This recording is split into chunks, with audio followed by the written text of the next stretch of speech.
Stop. SOS rescue sounds. Bra. Anytime.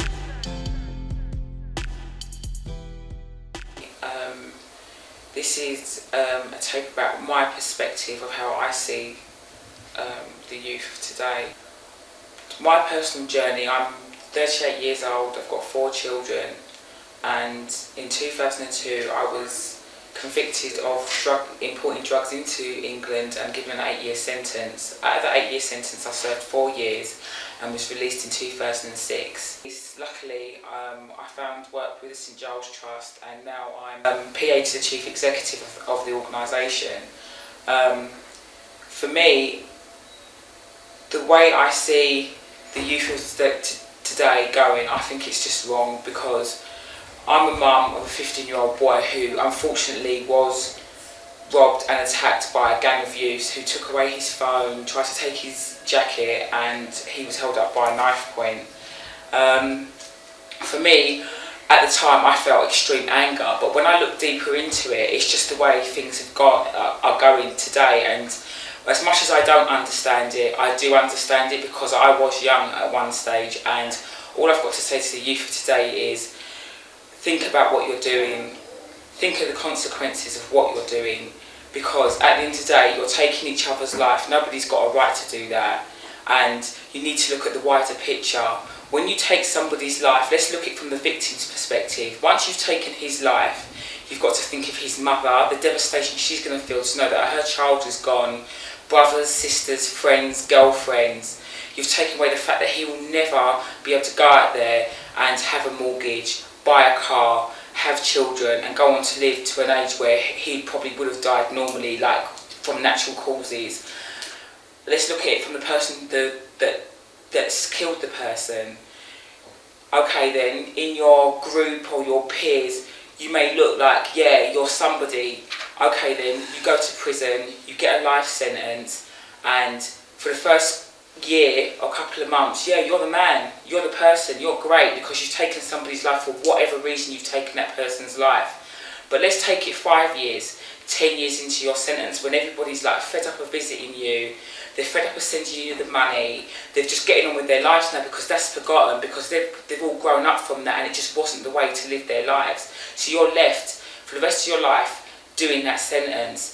15 years, 20 years, you've come out of prison, everybody's moved on, nobody wants to know, and you come out of prison with your 2 H&P bags, no accommodation, no job, no prospects. Think back, was it worth it? You think we preach and we go on and we nag. It's not because we're nagging because for nagging's sake.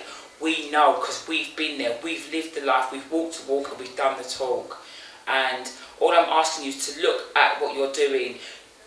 Every action has a consequence. Every action has a ripple effect. And at the end of the day, you need to look within yourself. You are worth so much more than the way you're living your lives. And I wish you could see that.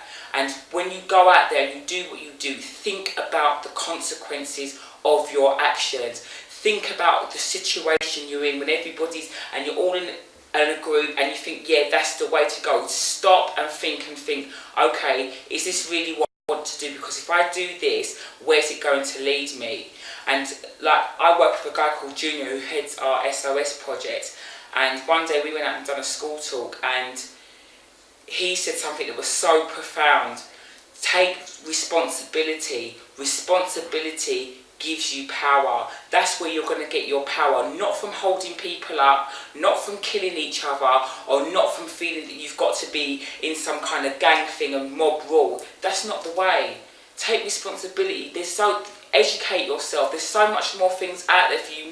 At the moment, you may think there's nothing there for you. You've got no prospects, but the world is your oyster. There is so much things. I thought that way when I was growing up.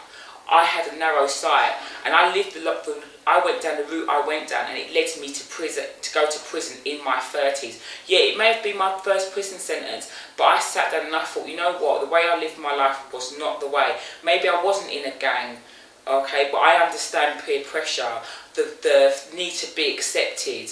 You don't need to be accepted. What the most important person in your life is yourself. Recognise who you are. And at the end of the day, yes, you may be growing and you may be discovering, but do it in a positive way, and that's all I can say. And all I hope, from a mother's perspective, and somebody who looks at the youth culture, and at this day, I don't just care about my kids, I care about all the youths that are out there. I care how you're living your lives and how you're being represented by people, and how people, in a sense, yeah, you may be being put down, but you're doing it to yourselves, and drag yourself out of it. That's all I can say.